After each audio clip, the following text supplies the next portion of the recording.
So hello welcome guys, मैं सकानी आपका हमारे चैनल से इन्वेस्टमेंट्स का स्वागत करता हूँ। ठीक है, सो आज का जो हमारा वीडियो होने वाला है उसमें आपको बताने वाले कि एक अच्छा बिजनेसमैन कैसे बना जाए। ठीक है, क्योंकि मीन्स अगर आपको स्टॉक मार्केट में इन्वेस्टिंग करनी है तो बेसिकली आपको बिजनेसेस को परखना आना चाहिए। आपको पता लगाना चाहिए कि बेसिकली ये बिजनेस में क्वालिटी, प्रॉफिटेबिलिटी, ग्रोथ और जो मैनेजमेंट है वो अच्छी है कि नहीं है, और बेसिकली जो प्रॉफिटेबिलिटी हो कब कम हो सकती है, मार्केट में कंडीशन कैसे चेंज हो सकती है, इकोनॉमी में क्या क्या चेंजेस हो सकते हैं, इकोनॉमी कितने ग्रोथ हो सकते हैं। ठीक है, सो बेसिकली आज का जो वीडियो होने वाला है उसमें हम आपको 3 ऐसी टिप देने वाले जिससे आप एक बेहतरीन बिजनेसमैन बन पाओगे। ठीक है, सो बिना किसी टाइम पास के वीडियो चालू करते हैं।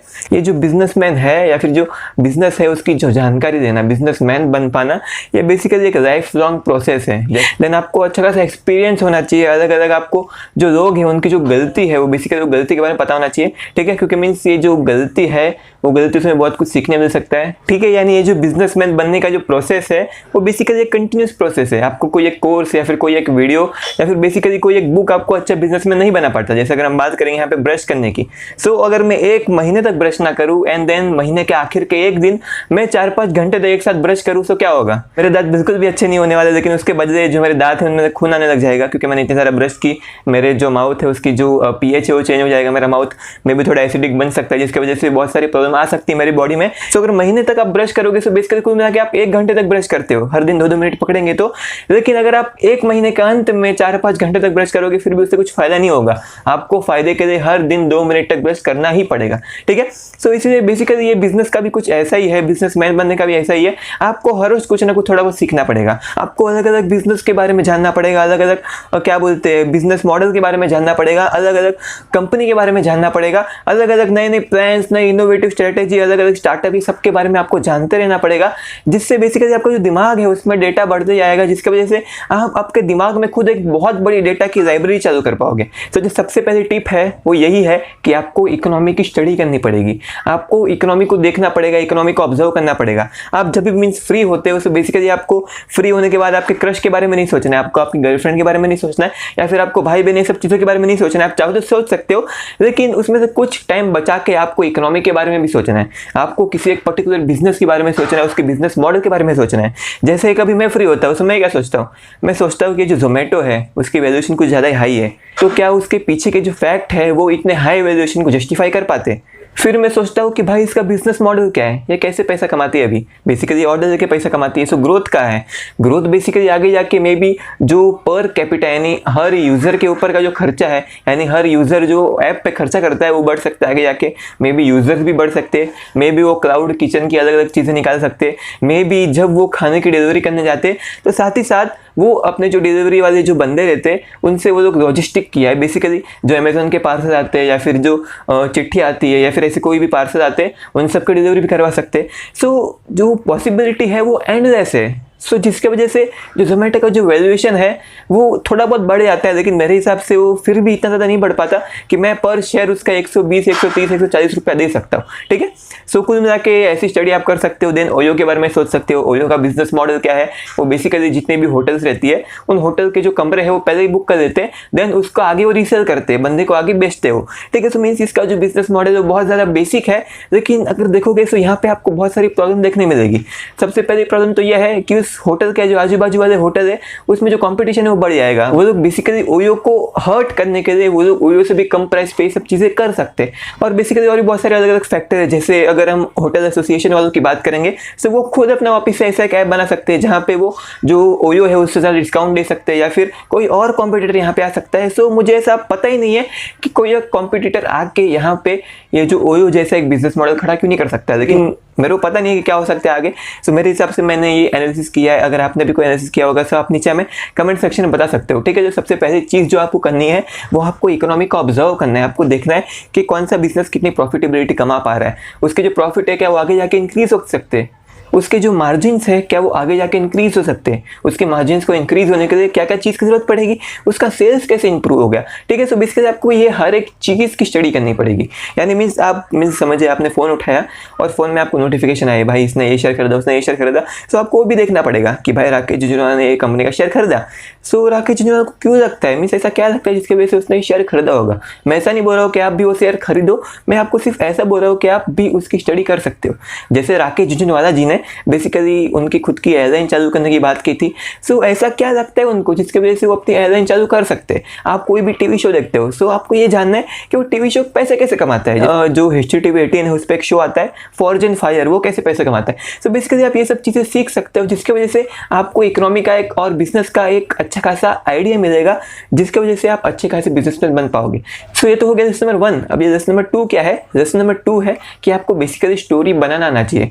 यानी आपने कोई भी बिजनेस के बारे में पढ़ा, उसकी प्रॉफिटेबिलिटी, उसकी इंडस्ट्री, वो सब चीज़ों के बारे में पढ़ा। सो बेसिकली आपको वो सब चीज़ों की एक स्टोरी बनानी आनी चाहिए। आपको बिजनेस की स्टोरी बनानी आनी चाहिए, उसके सेक्टर की, उसकी इंडस्ट्रीज की, बाकी सब कंपनियों की स्टोरी बनानी आनी चाहिए। ठीक है। सो अभी आप ये मेरे से बोलोगे कि स्टोरी का महत्व क्या है, मीन स्टोरी क्यों बनानी है हमको? स्टोरी बिजनेस वैल्यूएशन में बहुत ज़्यादा इंपॉर्टेंट होती है और स्टोरी से आप बेसिकली एकदम आसानी से समझ सकते हो कि कोई भी कंपनी है उसमें गड़बड़ क्या है या फिर उसमें कौन सी चीज़ अच्छी है। उसमें आप कॉम्पिटिटिव एडवांटेजेस अच्छे से पता लगा सकते हो। आप उससे ये भी पता लगा सकते हो कि कंपनी को प्रॉफिटेबल या फिर ज़्यादा प्रॉफिटेबल होने के लिए क्या चीज़ें करनी पड़ेगी, और आपको ये भी पता चलेगा कि आपको कब इस बिजनेस को बाई करना है और कब इस बिजनेस को सेल करना है। और आपको ये भी पता चलेगा कि जो इकोनॉमी है वो इकोनॉमी कब बुरी बन जाती है किसी एक पर्टिकुलर बिजनेस के लिए और कब अच्छी बन जाती है एक पर्टिकुलर बिजनेस के लिए। जैसे मैंने अभी आपको बताया कि जो मेरी जो वैल्यूएशन है, जो मैंने बताया कि जोमेटो है, वो जोमेटो आगे जाके क्लाउड किचन बना सकती है, देन जो लॉजिस्टिक की जो डिलीवरी है वो सब कर सकती है, देन ऐसी सब चीज़ें कर सकती है, जिसकी वजह से उसकी जो वैल्यूएशन है वो मेरे लिए ज़्यादा होने वाली है, क्योंकि मैंने उसके पीछे की जो स्टोरी है वो स्टोरी अलग है। अगर कोई और बंदा है उसकी स्टोरी अलग है, उसके हिसाब से जोमेटो सिर्फ फूड डिलीवरी में ही रह सकती है, जिसकी वजह से उसकी वैल्यूएशन कम आने वाली है। वो बोलेगा कि भाई मैं इस कंपनी का शेयर 40 या 50 रुपए में ही बाई कर सकता हूँ। मैं बोलूँगा कि मैं भाई इस कंपनी का शेयर तकरीबन 70 से 80 रुपए बाई कर सकता हूँ। ठीक है। अगर हम दूसरे एग्जांपल की बात करेंगे, सो ऊबर मेरे हिसाब से ऊबर की स्टोरी क्या है? ऊबर एक राइड शेयरिंग ऐप है। ठीक है। सो मेरे हिसाब से सिर्फ इतनी है, लेकिन जो ऊबर का जो सबसे बड़ा वेंचर कैपिटलिस्ट है उसकी स्टोरी अलग है। वो कुछ और सोचता है। वो सोचता है कि जो ऊबर है वो पूरी दुनिया की सबसे बड़ी राइड शेयरिंग ऐप बन सकती है, और उसके साथ ही साथ जब वो राइड शेयर करेगी, यानी जो पैसेंजर है उसको एक जगह से दूसरी जगह पे पहुंचाएगी, उसके साथ ही साथ वो जो पार्सल है, वो जो लॉजिस्टिक है उसका भी काम कर सकती है। पार्सल भी एक जगह दूसरी जगह पहुंचा सकती है। अमेजोन की जो चीज़ें होती है, जो डिलीवरी आती है आपकी, वो सब चीज़ें भी एक जगह दूसरी जगह पे पहुंचा सकती है। ठीक है। सो ऊबर का जो सबसे बड़ा वेंचर कैपिटलिस्ट है उसकी स्टोरी अलग है, मेरी स्टोरी अलग है। मैं ऊबर को बहुत कम वैल्यूएशन दूंगा, लेकिन उसने बहुत सारा वैल्यूएशन दी है। क्यों? क्योंकि बेसिकली उसकी स्टोरी अलग है। ठीक है। सो आपको इसीलिए बिजनेस की जो स्टोरी है वो स्टोरी बनानी आनी चाहिए। अगर आप किसी भी बिजनेस की एकदम सिंपल सी स्टोरी बना पाते हो, तो इसका मतलब यह है कि आपको बिजनेस समझ में आया, और बेसिकली आप उसकी जो रिस्क है वो रिस्क निकाल सकते हो। आपको पता चलेगा कि वो बिजनेस में क्या क्या रिस्क है, और साथ ही साथ आप जो अकाउंटिंग स्कैम होते हैं उस बिजनेस में, उससे भी आप बच सकते हो। ठीक है। तो अगर आपको बेसिकली ऐसी और चीज़ों की एग्जांपल चाहिए, तो बेसिकली आप हमें कमेंट सेक्शन में बता सकते हो। हम बेसिकली एक अलग ही वीडियो बना देंगे आपको वो सब एग्जांपल देने के लिए।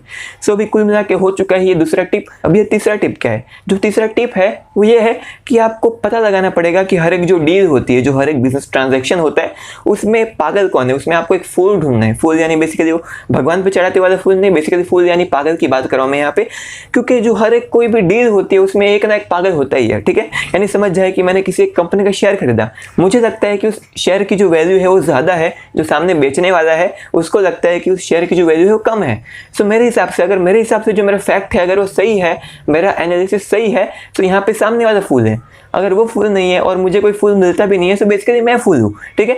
सो कुल मिला के आपको जो कोई भी बिजनेस होता है या फिर कोई भी ट्रांजैक्शन होता है, कोई भी डील होता है, उसमें आपको एक फूल ढूंढना है। जैसे अगर हम अभी फिलहाल के एग्जांपल की बात करेंगे, सो जो सऊदी अरेमको है, उन्होंने रिलायंस का जो ऑयल रिफाइनिंग का जो बिजनेस है उसमें 20% यानी उसको 20% खरीदने का निर्णय लिया है। बेसिकली उन्होंने डिसीजन लिया है। सो बेसिकली अभी हमें ये सोचना चाहिए कि यहाँ पे फूल कौन है। जो रिलायंस है, Reliance basically oil refinery, basically वो सब जो चीज़ें हैं वो सब सेक्टर से निकल के बाकी सब चीज़ों में इन्वेस्ट कर रही है। वो बेसिकली रिलायंस रिटेल में इन्वेस्टमेंट कर रही है, रिलायंस जियो में इन्वेस्टमेंट कर रही है, रिलायंस सोलर एनर्जी भी आने वाली है उसकी। ठीक है। सो बेसिकली वो ये सब चीज़ों में इन्वेस्टमेंट कर रही है, यानी वो डाइवर्सिफाई हो रही है। लेकिन जो सऊदी अरेमको है, वो जो कंपनी है, वो बेसिकली ऑयल पे टिके हुए है पूरी तरीके से। ठीक है। यानी वो ऑयल में और इन्वेस्टमेंट करती जा रही है। सो अभी हमें नहीं पता कि जो ऑयल रिफाइनिंग है, जो पूरा सेक्टर है, उसका क्या होने वाला है। लेकिन अगर हम देखेंगे कुल मिला के जो पेट्रोल वाली गाड़ी है, अगर वो चलना कम हो जाती है या फिर बंद हो जाती है, लेकिन फिर भी जो ऑयल रिफाइनिंग है वो थोड़ा बहुत चलते रहेगा, उसमें मीन्स मेरे हिसाब से तकरीबन 40-50-60% तक का ड्रॉप आ सकता है, लेकिन बहुत ज़्यादा ड्रॉप नहीं आने वाला, क्योंकि उससे बहुत सारे इंपॉर्टेंट केमिकल्स भी बनते हैं, ठीक है, यानी मीन्स बहुत सारे अलग अलग टाइप के प्लास्टिक बनते हैं, रबर बनते हैं और ऐसी बहुत सारी अलग अलग चीज़ें बनती है। सो मैंने इतना ज़्यादा कुछ एनालिसिस किया नहीं, लेकिन मेरे को पता है, मैंने साइंस का बंदा हूँ बेसिकली। सो मैंने पढ़ा है बुक में कि जो ऑयल होता है या फिर बेसिकली जो क्रूड ऑयल होता है उससे बहुत सारी अलग अलग चीज़ें बनती है, ठीक है। सो वो सब चीज़ें वहाँ पे इस्तेमाल आ सकती है, आएगी नहीं आएगी मेरे को पता नहीं है, लेकिन मैं ऐसा सोच पा रहा हूँ कि अगर फिर भी ऐसा आ जाता है, सो जो सऊदी अरामको है उसकी सेल्स बहुत कम होने वाली है। सो यहाँ पे रिलायंस इंडस्ट्री मेरे हिसाब से उसने अच्छा डिसीजन लिया, और जो सऊदी अरामको है उसने इतना ज़्यादा अच्छा डिसीजन नहीं लिया, वो डाइवर्सिफाई नहीं कर पा रही है मेरे हिसाब से, क्योंकि मेरे पास जितने फैक्ट है मेरे हिसाब से ऐसा लग रहा है मेरे को कि थोड़े टाइम में जो क्रूड ऑयल की जो इंडस्ट्री है, ऑयल एंड रिफाइनिंग की जो इंडस्ट्री है वो थोड़ी बहुत ठप पड़ सकती है, ठीक है। लेकिन क्या पता सऊदी अरामको जो कंपनी है उसको कुछ ऐसे फैक्ट पता हो जो मुझे नहीं पता है, क्या पता उनके फैक्ट के हिसाब से जो पूरा नया सेगमेंट आ रहा है, पूरा नया सेक्टर आ रहा है, ईवी इलेक्ट्रॉनिक व्हीकल्स का जो नया सेगमेंट आ रहा है वो में भी चल ही नहीं सकता, वो पूरा सेक्टर ही ठप पड़ जाएगा, जिसकी वजह से लोगों को वापिस से पेट्रोल कार पे आना ही पड़ेगा। मेरे को क्या पता, ऐसा कुछ भी हो सकता है, फिर ऐसा कोई भी अलग अलग फैक्ट हो सकते हैं। सो अभी मेरे हिसाब से तो वो जो सऊदी अरामको कंपनी है उसने अच्छा डिसीजन नहीं लिया, लेकिन सऊदी अरामको कंपनी के हिसाब से मे भी उसने अच्छा डिसीजन लिया होगा, और उसके हिसाब से मैं और मुकेश अंबानी पागल हो सकते हैं, क्या पता, हमें अभी कुछ नहीं पता, लेकिन जो टाइम है वो टाइम हमें बताएगा। मेरे पास ज़्यादा एक्सपीरियंस नहीं है, ठीक है, मैं बोलूँगा कि ऐसा बहुत बार हो चुका है कि अलग अलग टाइप की कार आने की कोशिश की थी, अभी थोड़े टाइम पहले हाइड्रोजन कार आने की कोशिश की थी, और बेसिकली और भी बहुत सारे अलग अलग डेवलपमेंट हुए थे, लेकिन हाइड्रोजन कार भी नहीं आ पाई। कुल मिला के जो पेट्रोल का जो दबदबा है, पेट्रोल कार का दबदबा वो बना ही रहा, लेकिन शायद मेरे हिसाब से इलेक्ट्रिक कार इसको नेस्तनाबूद कर सकती है। सो बेसिकली ये जो ऑयल एंड रिफाइनिंग वाली कंपनी है उसको झटका लग सकता है, लेकिन क्या पता है, मेरे को क्या ही पता होगा, ठीक है। सो अभी आगे जाके आपको पता चलेगा और हमें भी पता चलेगा कि आगे जाके होने क्या वाला है, ठीक है। सो आज का ये वीडियो यहीं पे खत्म होता है। ये 3 टिप थी हमारी, अगर आप ये तीनों टिप को फॉलो करोगे सो बेसिकली आपके पास बहुत ज़्यादा ह्यूज अमाउंट ऑफ डेटा होने वाला है, आपका जो दिमाग है वो एक लाइब्रेरी बन जाएगा, आपके दिमाग में बहुत सारी किताबें छप जाएगी, और आपको लगता है कि ये सब चीज़ों का कुछ भी इस्तेमाल नहीं होने वाला, लेकिन आप मेरी बात माने, मीन्स कसम से मैं बोल रहा हूँ कि आपको आगे जाके ये सब चीज़ों की बहुत ज़्यादा इंपॉर्टेंस पता चलने वाली है, क्योंकि एक बंदे ने कहा है, उस बंदे का नाम है मार्क ज़करबर्ग, उन्होंने कहा है कि data is the new oil, data ही नया तेल है। पहले जिसके पास तेल होता था वो बहुत अमीर होता था, अभी जिसके पास डेटा है वो बहुत अमीर होने वाला है फ्यूचर के टाइम में, ठीक है। So thank you so much इस वीडियो को यहाँ तक देखने के लिए, और बेसिकली अगर आपको वीडियो अच्छी लगती है तो प्लीज़ वीडियो को लाइक भी कर देना और चैनल को सब्सक्राइब भी कर देना, बाजू में बेल आइकन उसका भी दबा दीजिएगा, ताकि हमारे चैनल पर कोई भी नई वीडियो आएगी उसकी नोटिफिकेशन सबसे पहले आपके पास आएगी, ठीक है।